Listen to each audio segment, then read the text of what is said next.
ইরানের উপরে আমেরিকা এবং ইসরায়েলের যৌথ হামলা শুরু হয়েছে।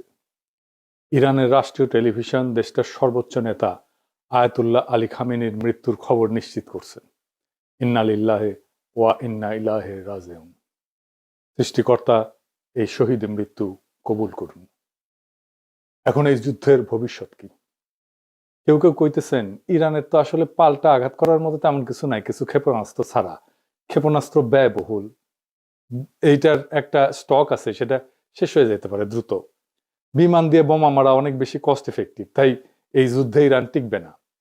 তার উপরে আমেরিকা আর ইসরায়েল একসাথে আক্রমণ করছে, আর ইরান ওইদিকে কাতার, বাহরাইন, জর্ডান, আরব আমিরাত, সৌদি আরব আর ইসরায়েলেও একসাথে পাল্টা আক্রমণ করছে। ইরান একা অসংখ্য শত্রুদের সাথে একসাথে লড়তেছে। একা এতগুলো রাষ্ট্রের সাথে একই দিনে যুদ্ধ বাধায় দেওয়ার ইতিহাস দুনিয়াতে আর একটা আছে কিনা মিলিটারি বিশেষজ্ঞরা বলতে পারবেন। আমি খুঁজে দেখছি, পাই নাই। এটি একটা অভাবনীয় যুদ্ধ। এমন যুদ্ধ আগে কখনো হয় নাই। ইরান একটা মরণ কামড় দিছে, এমন ভাবে যে আমি তো মরবই, তোমাদের সাথে নিয়ে মরবো, এই স্টাইলে। এই যুদ্ধে ইরানকে পরাজিত হবে। অন্য পরাশক্তিগুলো কি অবস্থান নেবে?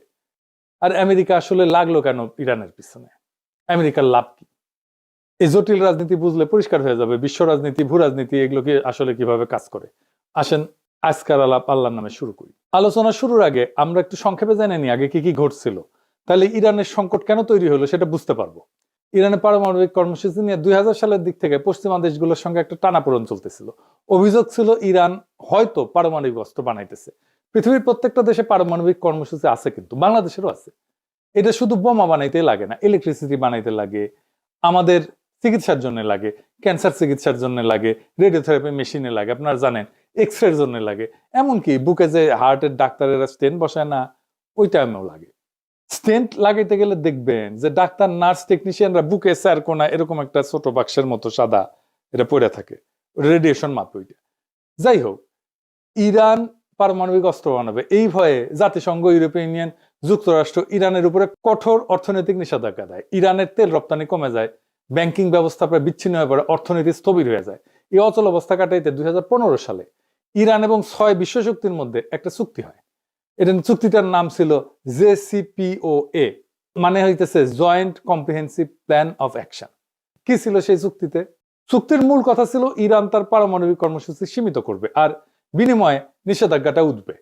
পারমাণবিক কর্মসূচি সীমিত রাখা মানে প্রকৃতিতে যে ইউরেনিয়াম পাওয়া যায়, মানে যেটা থেকে পারমাণবিক শক্তি আসে আর কি, ওইটা দিয়ে কিছু হয় না। ওইটাতে ঘন করা লাগে, ঘন ঘন। মানে ধরেন চিনি ছাড়া চা হইতেছে প্রাকৃতিক ইউরেনিয়াম, পাইনসা চা হইতেছে অল্প সমৃদ্ধ ইউরেনিয়াম, মানে একটু ঘন হয়েছে। হালকা মিষ্টি চা হইতেছে মাঝারি সমৃদ্ধ ইউরেনিয়াম, আর কড়া মিষ্টির চা হইতেছে বোমা তৈরির গ্রেডের অতি সমৃদ্ধ ইউরেনিয়াম। এটা কেমনে ঘন করে এই ইউরেনিয়াম? মানে মাখন তোলা দেখেছেন না, যে ঘুটা দিয়ে ঘুরায়, ঠিক ইনকে ঘুরে ঘন করে। ইরান রাজি হয় যে এই ইউরেনিয়াম সমৃদ্ধকরণটা মাঝারি পর্যায়ে রাখবে, মানে যেটা দিয়ে আরামসে বিদ্যুৎ বানানো যাবে, চিকিৎসার কাজ করা যাবে। এবং আন্তর্জাতিক পারমাণবিক সংস্থা যেটা জাতিসংঘের IAEA, ওইটাকে কঠোর নজরদারির সুযোগ দিবে। নজরদারি চলতেছিল। এর ফলে চুক্তি স্বাক্ষর করার পর একটা বড় অংশের আন্তর্জাতিক নিষেধাজ্ঞা উঠায় নেওয়া হয়। ইরানের তেল রপ্তানি বাড়ে, বিদেশি বিনিয়োগও আসে। কিন্তু 2018 সালে ট্রাম্প এই চুক্তি একতরফাভাবে বাতিল করে দেয়। যুক্তি ছিল চুক্তিটা যথেষ্ট কঠোর না, মানে ট্রাম্পের পছন্দ মতো, মন মতো হয় না। আবার নিষেধাজ্ঞা আরোপ করা হয়। ইরান দেখে, আচ্ছা আমিও তো তাইলে ইউরেনিয়াম ঘন করব, আমার তো লাভ নাই, চুক্তিতে তো আমি নাই। তারা পারমাণবিক বোমা বানানোর মতো ঘন করে ফেলে ইউরেনিয়াম। কাছাকাছি ইরানের যুক্তি, আমেরিকা আগে চুক্তি ভাঙছে, আবার নিষেধাজ্ঞা দিছে, তাই বাধ্য হয়ে প্রতিক্রিয়া দেখাইতেছি। চুক্তি ভাঙার দায় যুক্তরাষ্ট্রের। এখন যুক্তরাষ্ট্র কি চায়? 1 নাম্বার, ইরান যেন ইউরেনিয়াম আর সমৃদ্ধ না করে, মানে ঘন না করে। এটাই শেষ না, তার মজুদ যেটা আছে সেটা যেন কমায়। এটাই শেষ না, আবার কঠোর নজরদারিতে যেন রাজি হয়।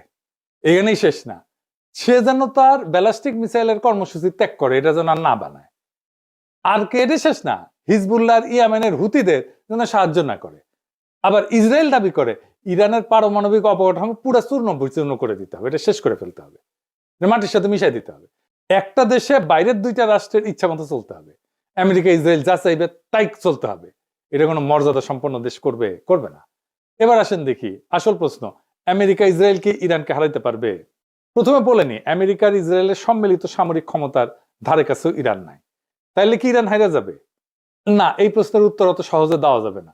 আসলে আমরা আলাপটা শেষ করলে বুঝবেন আসলে ইরান হাইরা যাবে কিনা। যুদ্ধ তো শুধু অস্ত্রের কস্ট বেনিফিট অ্যানালাইসিস না, যুদ্ধ রাষ্ট্রের কাঠামো, ইতিহাস, ভূগোল, মনস্তত্ত্ব সব মিলে একটা পূর্ণাঙ্গ সমীকরণ। আর সেই সমীকরণে ইরানকে সহজে হারানো খুবই কঠিন, প্রায় অসম্ভব। কেন? আমাদের একটু ইতিহাসে ফিরে যেতে হবে। ইরানকে বুঝতে হইলে 1953 সাল থেকে শুরু করতে হবে, যখন ইরানের তেলের মালিকানা ইরানের ছিল না। ব্রিটিশ কোম্পানি ছিল, বিপি নাম দেখেন নাই যে, এর ছিল মালিকানা, ব্রিটিশ পেট্রোলিয়াম। 1953 সালে একটা ন্যাশনালিস্ট সরকার ক্ষমতায় আসে, প্রধানমন্ত্রী ছিল মোসাদ্দেক। সে তেল জাতীয়করণ করছিল। এর প্রতিক্রিয়া আমেরিকা সিআইএ কে দিয়ে অভ্যুত্থান ঘটায়, তাকে সরায়, শাহকে ক্ষমতায় বসায়। সেই ঘটনা ইরানের রাজনৈতিক চেতনায় গভীর ছাপ ফেলে। বিদেশি হস্তক্ষেপ মানে জাতীয় অপমান। এই বোধ ইরানের রাষ্ট্রীয় স্মৃতির একটা অংশ হয়ে যায়, কালেকটিভ মেমোরির একটা অংশ হয়ে যায়। তারপরে 1779 সালে বিপ্লব হয়, ইরানের বিপ্লব। শুধু ধর্মীয় আবেগ না, বরং দীর্ঘদিনের ক্ষোভ, অপমানবোধ, বিদেশি আগ্রাসন, জাতীয় সম্পদ দখলের বিরুদ্ধে একটা প্রতিক্রিয়া, সব মিলায় রাষ্ট্র একটা নতুন কাঠামো নেয়। ইরানের পর বিপ্লবের নতুন শাসন ব্যবস্থা খুব দ্রুত নিজেদের পাওয়ার কনসলিডেট করে ফেলে। সেনাবাহিনীর ভিতরে যে সমস্ত শাহপন্থী উপাদান ছিল সেগুলো ভেঙে দিয়ে তারা নিজেদের অবস্থান মজবুত করে ফেলে। ফলে বহু বছর পরেও সামরিক অভ্যুত্থান ও গণবিক্ষোভ এই সরকার কিন্তু পড়ে যায়নি। এটা কাকতালীয় না, এটা একটা কাঠামোগত ফল। কিছুদিন আগে সারা ইরানে ব্যাপক বিক্ষোভ হয়েছে না? আন্তর্জাতিক শক্তি সাপোর্ট দিচ্ছে, আমেরিকা সাপোর্ট দিচ্ছে, ইরান সরকার বর্বরভাবে রক্তপাত ঘটায় বিক্ষোভ দমন করছে। হাসিনার মতো পড়ে যায় না কিন্তু। যদিও ইরানের সমাজ গভীরভাবে বিভক্ত হয়েছে। ইরানের বর্তমান রেজিম পছন্দ করে না এমন ইরানিয়ানদের সংখ্যা বাড়ছে অনেক। 1980 সালে ইরাক আক্রমণ করে ইরানকে। প্রথম থেকে ইরান দুর্বল ছিল, এলাকা দখল হয়ে যায়। কিন্তু 1982 সালের মধ্যে ইরান অধিকাংশ দখলকৃত এলাকা পুনরুদ্ধার করে ফেলে। সাদ্দাম হোসেন ভাবছিলেন যে আক্রমণে ইরানের ভিতরে একটা অভ্যুত্থান হবে, বিপ্লবী সরকার পড়ে যাবে। বাস্তব হয়েছে উল্টা। যুদ্ধ রাষ্ট্রকে আরো সংহত করছে। জনগণ, সামরিক বাহিনী সবাই সরকারের পিছনে দাঁড়াইছে। এই যুদ্ধ দীর্ঘায়িত হয়েছিল, বিপুল প্রাণহানি হয়েছিল। খমিনি আপোষহীন ছিলেন। তিনি আমেরিকা, সোভিয়েত দুই শক্তিকে গ্রেট শয়তান বলছিলেন। এর ফলে ইরাক ইরান যুদ্ধের সময় আমেরিকা, সোভিয়েত ইউনিয়ন, আরব রাষ্ট্র অনেকেই ইরাককে সাহায্য দেয়। সেজন্যই যুদ্ধটা দীর্ঘ হয়। তবুও ইরান রাষ্ট্র হিসেবে ভেঙে পড়েনি, বরং দীর্ঘ যুদ্ধ তাকে আরো যুদ্ধ সহনশীল রাষ্ট্রে পরিণত করছে। এই আক্রমণ ইরানকে আরো সংহত করবে কিনা সেটা আগামী কয়েকদিনের দুনিয়া দেখবে। খামেনির মৃত্যুর পরে কি ঘটবে এখন অনুমান করা শক্ত, কিন্তু সম্ভাব্য সিনারিও কি হইতে পারে সেটা আমরা একটু আলাপ করতে পারি। যদি শুধু আকাশ থেকে বোমা মারা হয় তাতে সামরিক স্থাপনা ক্ষতিগ্রস্ত হইতে পারে, কিন্তু রেজিম চেঞ্জ হয় না, সরকার পতন নিশ্চিত হয় না। ইতিহাসে দেখা গেছে নো ফ্লাই জোন বলেন, দীর্ঘ বোমা বর্ষণ বলেন, এসব চলতে পারে বছরের পর বছর, কিন্তু স্থল আক্রমণ ছাড়া, গ্রাউন্ড ইনভেশন ছাড়া রেজিম চেঞ্জ করা কঠিন। ইরানে গ্রাউন্ড ইনভেশন কেন কঠিন? প্রথমত ভূগোল। স্থল পথে ইরানে ঢুকতে গেলে পশ্চিম ইরানের দীর্ঘ জাগ্রস পর্বতমালা অতিক্রম করতে হবে। পাহাড়ি ভূখণ্ডে বড় আকারের সেনা, ট্যাঙ্ক, সরবরাহ লাইন এগুলো এগায় নেওয়া খুব কঠিন। সরু গিরিপথ থাকে, উঁচু নিচু পথ থাকে। এখানে যারা প্রতিরক্ষা করে, ডিফেন্স করে, তাদের বেশি সুবিধা। ইরান মূলত একটা বিশাল উচ্চভূমি, চারপাশে পর্বতমালা, মাঝখানে মরুভূমি, আর জনবসতি অনেক জায়গায় পাহাড়ের ভেতরে, আড়ালে। এই ভূগোল আক্রমণকারীদের জন্য তিনভাবে বিপজ্জনক। একটা হচ্ছে মেকানাইজড বাহিনী, এগুলো ট্যাঙ্ক ইত্যাদি, গাড়ি, বহর টহর এই সমস্ত নিয়ে যখন যায়, আগাইতে যায়, তখন গতি কমে যায়। সংকীর্ণ উপত্যকার মধ্যে দিয়ে যেতে হয়, চোখ পয়েন্ট আছে, মানে যেখানে আটকায় যেতে পারে। এসব জায়গায় কনভয় আটকায় গেলে ক্ষয়ক্ষতি দ্রুত পারে, উপর থেকে আক্রমণ করবে।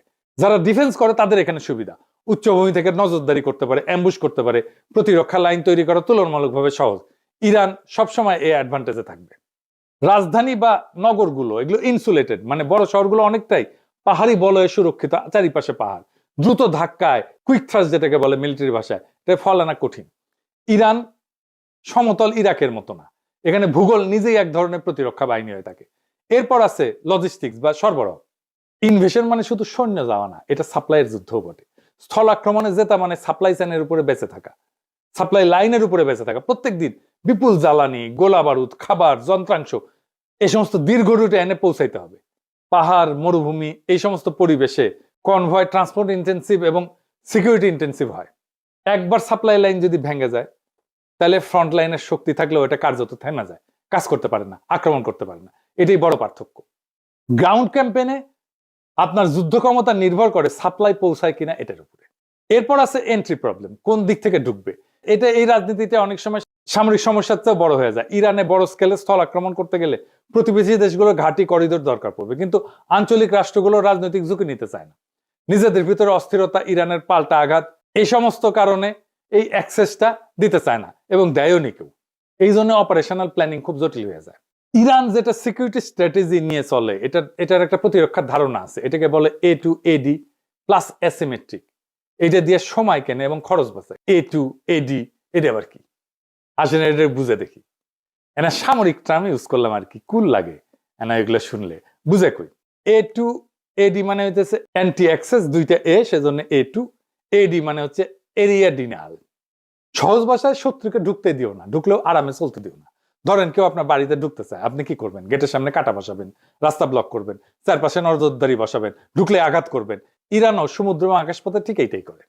উপসাগরে ছোট ছোট দ্রুতগামী নৌকা থাকে, সমুদ্রের মাইন পথ থাকে, দূরপাল্লা ক্ষেপণাস্ত্র থাকে, ড্রোন থাকে, এয়ার ডিফেন্স থাকে। উদ্দেশ্য হচ্ছে আমেরিকা বা অন্য কেউ যেন সহজে বাহিনী ঢুকাইতে না পারে। আর অ্যাসিমেট্রিক, এটার মানে কি? অ্যাসিমেট্রিক মানে হচ্ছে শত্রু বড় এবং শক্তিশালী হইলে সরাসরি তার মতো লড়বে না, অন্যভাবে লড়বে। ইরান জানে যুক্তরাষ্ট্র প্রযুক্তি, বিমান, জাহাজে অনেক আগায়, তাই ইরান সরাসরি ট্যাঙ্ক বনাম ট্যাঙ্ক যুদ্ধ করতে যাবে না, বরং ছোট ছোট ছোট ছোট আঘাত, ড্রোন হামলা, প্রক্সি বাহিনী ব্যবহার করে মিসাইল ছড়ে দূর থেকে চাপ সৃষ্টি করবে, সাইবার হামলা করবে। এইভাবে বড় শক্তিকে ধীরে ধীরে ক্লান্ত করে ফেলবে। আর সময় কেনা মানে কি? ইরান জানে যে সে হয়তো দ্রুত যুদ্ধে জিতবে না, কিন্তু সে যুদ্ধ লম্বা করতে পারে। যুদ্ধ যত লম্বা হবে আমেরিকার খরচ বাড়বে, রাজনৈতিক চাপ বাড়বে, আন্তর্জাতিক সমর্থন কমতে পারে, জ্বালানির বাজার অস্থির হয়ে যাবে। অর্থাৎ ইরানের কৌশল হইতেছে দ্রুত হারবো না, যুদ্ধকে এমন ব্যয়বহুল বানাবো যাতে শত্রুই ক্লান্ত হইয়া যায়। আর খরচ বাড়ানো মানে শুধু টাকা পয়সা খরচ না, খরচ বলতে অর্থনৈতিক খরচ তো আছেই, তার সাথে সামরিক ক্ষয়ক্ষতি, রাজনৈতিক ক্ষতি, আন্তর্জাতিক চাপ। ইরান চেষ্টা করে যেন প্রতিপক্ষ ভাবে এই যুদ্ধে ঢুকলে লাভের চেয়ে ক্ষতি বেশি। এটাকে বলা হয় ডিটারেন্স। মানে এর জন্য শত্রুপক্ষ দূরে থাকবে, আক্রমণ করার আগে 10 বার ভাববে। এরপর হচ্ছে টেক দ্য সিটি সমস্যা, মানে শহর দখল করে ফেলে হারায় দেওয়া। এটা কিরকম, এটা একটু বুঝে দেখে, এটা মজার বিষয় আছে। ইরানের জনসংখ্যা বড় এবং অনেক, 31টা প্রদেশ আর 1,500 শহর। বড় শহরে 30টা, তারও বেশি। বড় শহরে ঢুকলে যুদ্ধ বদলায় যায়, কিন্তু ট্যাঙ্ক, আর্টিলারি অ্যাডভান্টেজ কমে যায়, স্নাইপার গুরুত্বপূর্ণ হয়ে যায়, তারপরে মাইন টাইন, ছোট ইউনিটের প্রতিরোধ, এই সমস্ত বাড়ে। বেসামরিক ক্ষয়ক্ষতি, দ্রুত রাজনৈতিক সংকট তৈরি করে ফেলে। এরকম শহর দখলে পর্যায়ে গেলে এটা রাজনৈতিক সমস্যা শুরু হয়ে যায়। রাশিয়ায় এক স্ট্যালিনগ্রাদ শহরকে কবজা করতে পারে না হিটলার, লেজ গুটায় পালাইতে হয়েছিল। ইউক্রেনের শহর হইতেছে 450 মতো, রাশিয়া মাত্র 6-7টা দখল করতে পারছে এই 4 বছরে যুদ্ধে। এই জন্য আমেরিকা বড় আকারের যুদ্ধ দীর্ঘদিন চালাতে পারবে না। কেন? এটা আমার কথা না, ওয়াশিংটন পোস্টে আমেরিকান জেনারেলরা বলছে যুক্তরাষ্ট্রের কাছে এখন পর্যাপ্ত গোলা বারুদ, রকেট, ইন্টারসেপ্টার এগুলো নাই, যা বড় আকারে দীর্ঘ সময় যুদ্ধ চালাইতে পারে। এবং অনেক মধ্যপ্রাচ্যের দেশও তাদের ঘাঁটিগুলো যুদ্ধের কাজে দিতে রাজি না। এটা বড় ধরনের সামরিক অভিযানের জন্য একটা বড় বাধা, ওয়াশিংটন পোস্টের জেনারেলরা বলছে, আমেরিকান জেনারেলরা। আর 2 নম্বরে দিচ্ছে রাজধানী পতন মানে রাষ্ট্রে পতন না। তেহরান দখল হইলেও সরকার পূর্বাঞ্চলে সরে যায়, যুদ্ধ চালাইতে পারে। ইতিহাসে বহুবার দেখা গেছে রাজধানী হারা রাষ্ট্র লড়াই চালায় গেছে। মস্কোতেই তাই হয়েছে, নেপোলিয়ান গেছে, মস্কো দখল করছে, ওরা চলে গেছে দূরে, পরে আবার ফিরে আসছে। এবং নেপোলিয়ান ওই রাশিয়ার যুদ্ধে হারছিল, কিছুই করেনি, শুধু বসেছিল রাশিয়ান সোলজাররা। যাই হোক, তৃতীয়ত রাজনৈতিক মনস্তত্ত্ব। বাইরে থেকে হামলা হলে সরকার এটাকে বিদেশি আগ্রাসন হিসেবে তুলে ধরতে পারে, জাতীয়তাবাদী ঐক্য তৈরি করতে পারে। যে জনগোষ্ঠী সরকারের সমালোচক তারাও অনেক সময় দেশের প্রশ্নে একসাথে দাঁড়ায় যায়। দেখেন ইরানে বোমা মারতেছে, যে যুদ্ধ শুরু হইতেছে, জন্য ইরানিরা খুশি যে তারা জবাব দিতে পারে। চতুর্থত আমেরিকার নিজস্ব রাজনৈতিক বাস্তবতা। বড় আকারের স্থলযুদ্ধ মানে বিপুল খরচ, দীর্ঘ সময় আভ্যন্তরীণ রাজনৈতিক চাপ। শুধু নৌ এবং বিমান শক্তি দিয়ে সীমিত হামলা চালানো তুলনামূলকভাবে সহজ, কিন্তু স্থল বাহিনী মোতায়েন করা একটা ভিন্ন মাত্রার সিদ্ধান্ত। আর একটা দিকে হচ্ছে এয়ার স্ট্রাইকও কিন্তু সস্তা না। আধুনিক জেট বিমানের প্রত্যেক ঘন্টার ফ্লাইং খরচ, নির্ভুল অস্ত্রের মূল্য, সব মিলায় দীর্ঘমেয়াদী বোমাবর্ষণও কিন্তু খুব ব্যয়বহুল। যদি দ্রুত রাজনৈতিক ফল না আসে, তাতে আক্রমণকারী পক্ষের আগ্রহ কমে যেতে পারে।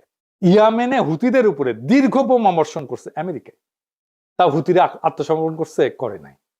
সব মিলায় সমীকরণটা এরকম যে ইরানের সামরিক সক্ষমতা হয়তো সীমাহীন না, ক্ষেপণাস্ত্রের মজুদ সীমিত, কিন্তু যুদ্ধে জেতা মানে শুধু প্রতিপক্ষের অস্ত্র শেষ হওয়া না, রাষ্ট্র ভাঙতে হইলে ভেতরের কাঠামো ভাঙতে হয়। আর ইরান বিপ্লব পরবর্তী 4 দশকে নিজেদের এমন ভাবে গড়ে তুলছে যে বাইরের আঘাত তাকে দুর্বল না করে এরকম সময় তাকে আরো সংহত করতে পারে। সুতরাং বর্তমান যৌথ হামলা ইরানকে ক্ষতিগ্রস্ত করতে পারে, কিন্তু শুধু আকাশ যুদ্ধ দিয়ে ইরানের সরকারকে সরানো, রাষ্ট্র কাঠামো ভেঙে ফেলা তা সহজ বা নিশ্চিত না। এরপরে ইরানের হাতে আছে 2টা স্ট্র্যাটেজিক অ্যাসেট। কি সেটা? এইটা পারমাণবিক বোমার চাইতে শক্তিশালী। একটা হইতেছে হরমুজ প্রণালী, 20 মিলিয়ন ব্যারেল তেল যায় প্রত্যেক দিন এটা দিয়ে। 8টা দেশের তেল যায় সারা দুনিয়ায়। ইরান, ইরাক, ওমান, আমিরাত, সৌদি আরব, বাহরাইন, কাতার, সারা দুনিয়ার 20 থেকে 25% তেল এই ছোট্ট সাগর পথ দিয়ে যায়। এইটা ইরানের নিয়ন্ত্রণে। সৌদি, কুয়েত আর কাতারের 90% তেল এই রাস্তায় যায়। আর একটা হইতেছে ইয়ামেনের পাশে আর একটা গুরুত্বপূর্ণ প্রণয় আছে, তার নাম হচ্ছে বাব এল মানদেব। এইটা লোহিত সাগর আর গালফ অফ এডেন এই দুইটাকে যুক্ত করে। এর মাধ্যমে জাহাজগুলো সুয়েজ খাল হয়ে ইউরোপ, এশিয়া এই রুটে চলাচল করে। এদিক দিয়ে তেল যায়। এখান দিয়েও প্রত্যেক দিন ধরেন 7 থেকে 10 মিলিয়ন ব্যারেল তেল, পেট্রোলিয়াম পণ্য এদিকে যায়। এইটা প্রায় 10%-এর মতো তেল পরিবহন করে বৈশ্বিক তেলের। এটাও ইরান হুথিদের দিয়ে আংশিক বা পুরোপুরি বন্ধ করে দিতে পারে। এতে কোন কোন দেশ ক্ষতিগ্রস্ত হবে? আমরা তো হবই। আমরা দুধবাদ। ইন্ডিয়া হবে, ইউরোপ হবে, চায়না হবে, ব্যাপকভাবে ক্ষতিগ্রস্ত হবে। সেটা বড় ব্যাপার না, কিন্তু এই কারণেই বলা যায় ইরানকে আঘাত করা সম্ভব, কিন্তু সেটা ইতিহাস, ভূগোল এবং রাষ্ট্র কাঠামো বিচারে তাই অসম্ভব। এখন প্রশ্ন হইতেছে, ট্রাম্পের কি লাভ ইরানকে আক্রমণ করিয়া? অন্য লাভের মধ্যে আছে, এই আমেরিকাকে ট্রাম্প তো গ্রেট বানাবে, মেক আমেরিকা গ্রেট এগেন। ও গুয়াতনাই সাম রাধাকৃষ্ণের নাম। তো এখন যারা ওর কম্পিটিটর, মানে ধরেন ইউরোপ, তারপরে চায়না, তাদের চাপে ফেলতে পারে। ইউরোপ আর চায়নাকে সে যুদ্ধ বাধা এই দুই শক্তিকে চাপে ফেললো, তেল পাইলো না, এক্সট্রা লাভ। তাদের ইকোনমি চাপে পড়বে, ইউরোপ এবং চায়নার ইকোনমি চাপে পড়বে এই যুদ্ধের কারণে, কারণ তাদের জ্বালানি আসবে না। ইউরোপ আর চায়নার ইকোনমি দারুণভাবে ক্ষতিগ্রস্ত হবে। আর ইন্ডিয়া আমার অনুমান সিস্টেম করে আসছে ও মোদির সফরে, আবার হয়তো রাশিয়ান তেল নিবে, এই কনসেশন দিয়ে আসছে। ট্রাম্প তো কিছু না পাইলে কিছু দেয় না। একবার তো নেতা নেওয়ার মনোরঞ্জনের জন্য নাচছিল মোদি, এপস্টেন ফাইলে আসিছে। এইবার আমার অনুমান আফগানিস্তান আর পাকিস্তানের মধ্যে যুদ্ধটা ওই মোদি লাগাইছে, পাকিস্তানকে সীমান্তে বিজি রাখবে। এখন তালেবান আর ইন্ডিয়া তো জিগরি দোস্ত, পাকিস্তান যেন কোনোভাবে আর এইদিকে নজর দিতে না পারে, সাহায্য করতে না পারে ইরানের। সে তো আবার ইরানের বন্ধু। আবার ভারতীয় রাষ্ট্রায়ত্ত company India ports global limited, সে ইরানের চাবাহারের শহীদ বেহেশতি টার্মিনাল পরিচালনা করে। ভারত সেখানে ক্রেন, কার্গো হ্যান্ডলিং এই সমস্ত ইকুইপমেন্ট বসাইছে। এখান থেকে কোনো গোয়েন্দা তথ্য নিতে পারে। এই পোর্ট হয়তো তাদের কাজে লাগতে পারে ইসরায়েলের। ইরানের এই পোর্ট ম্যানেজমেন্টের দায়িত্ব তো উচিত হয় নাই দেওয়া ইন্ডিয়ারে, ইরানের। ওরা তো আবার সবার বেশি বুঝে। আবার ওমানের ডোকোমেও একটা পোর্ট আছে, যেখানে লজিস্টিক অ্যাক্সেস আছে, মেইনটেনেন্স অ্যাক্সেস আছে ইন্ডিয়ার। এটা আবার হরমুজ প্রণালীর জাস্ট বাইরে। ফলে পারস্য উপসাগরের উত্তেজনা হইলে বিকল্প অপারেশন পয়েন্ট হিসেবে এটা কাজ করতে পারে। হয়তো ইন্ডিয়া এই পোর্টগুলো থেকে কোনো সাহায্য দিবে ইসরায়েলকে, আমেরিকাকে, হইতে পারে গোয়েন্দা তথ্য বা লজিস্টিক্স। ইরান হয়তো সামরিক দিক থেকে দুর্বল, কিন্তু ইরান কোনো ফাঁকা মরুভূমি রাষ্ট্র না। 1953 সালের অপমান, 1979 সালের বিপ্লব, 8 বছরের যুদ্ধ, এই রাষ্ট্রের ডিএনএতে বেঁচে থাকার রাজনীতি বসে আছে। খামেনি নিহত হয়েছে, তাহলে হয়তো নেতৃত্ব বদলাবে, কিন্তু রাষ্ট্র কি ভেঙে পড়বে? ইতিহাস বলে খুব সহজ না। যদি শুধু আকাশ হামলা হয়, অবকাঠামো ক্ষতিগ্রস্ত হবে, কিন্তু রেজিম চেঞ্জ এটা স্থল আক্রমণ ছাড়া প্রায় অসম্ভব। ইরান হয়তো দুর্বল, কিন্তু কোন ঠাসা রাষ্ট্র সবচেয়ে বিপজ্জনক হয়? এই যুদ্ধের ফল নির্ভর করবে কে বেশি শক্তিশালী তার উপরে না, বরং কে বেশি সময় ধরে টিকতে পারবে তার উপরে। আর বিশ্ব রাজনীতি আজ আবার প্রমাণ করছে, ভূ রাজনীতি মানে মানচিত্রের রেখা না। ভূ রাজনীতি মানে শক্তি, স্মৃতি, অর্থনীতি আর প্রতিরোধের সমীকরণ। আসন্ন দিনগুলো নির্ধারণ করবে এটা কি একটা সীমিত সামরিক অভিযান, নাকি নতুন এক বৈশ্বিক অস্থিরতার সূচনা। আল্লাহ আমাদেরকে সবাইকে হেফাজত করুন। এই রক্তক্ষয়ী যুদ্ধ বন্ধ হোক। ইনকিলাব জিন্দাবাদ।